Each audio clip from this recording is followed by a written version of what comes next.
Hello, ladies and gentlemen, and welcome back to Georg Mack Plays the Classics. We're hopping back on the bike after a few years in Super Hang-On. The gameplay is pretty much the same, except this time there is no shifting gears. Taking corners between 180 and 200 kilometers an hour seem to be the safest. There are two modes of play, the arcade mode and the original mode.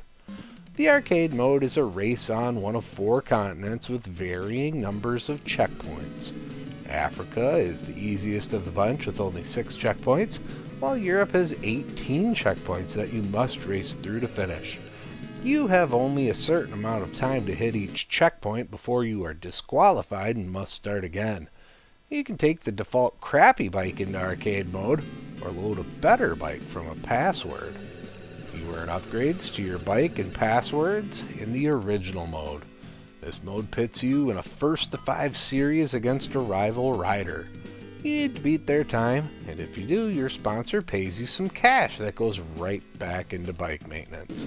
You have to keep the frame of your bike healthy, because if it gets destroyed, you can't race and earn more cash.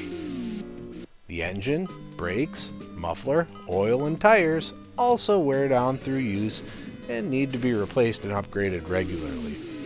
The highest level of items are exorbitantly expensive. As you beat your rival, better sponsors take you on and pay you higher wages. You can also hire a mechanic to keep your bike repaired between races without having to buy new gear.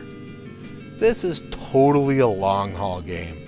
The races themselves may only take 3 to 4 minutes each, but they feel so much longer because of a lack of speed. The choppiness that we see on all these arcade ports that Sega has brought to the home consoles is here, and it's a lot more apparent that something is wrong as we are ready to move into the 90s. Not only are the visuals bad, but the responsiveness of your racer to your inputs is terrible.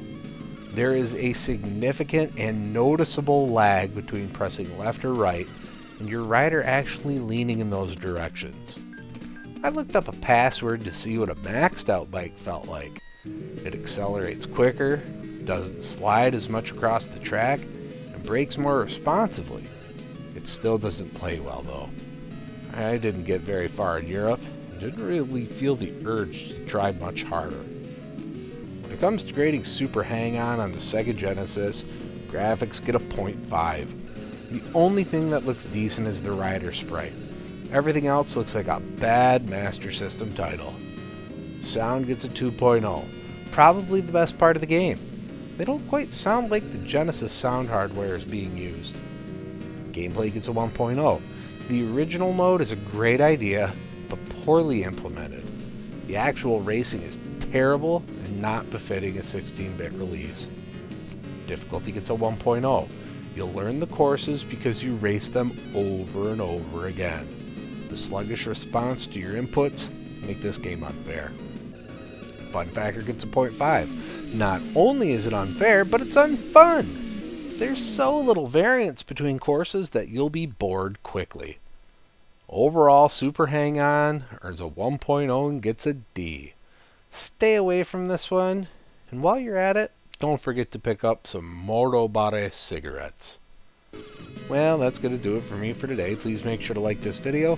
Let me know what you think of Super Hang-On in the comments. And please subscribe to Head Drop Productions here on YouTube, because we want you here for each and every video we release, because it's your destiny.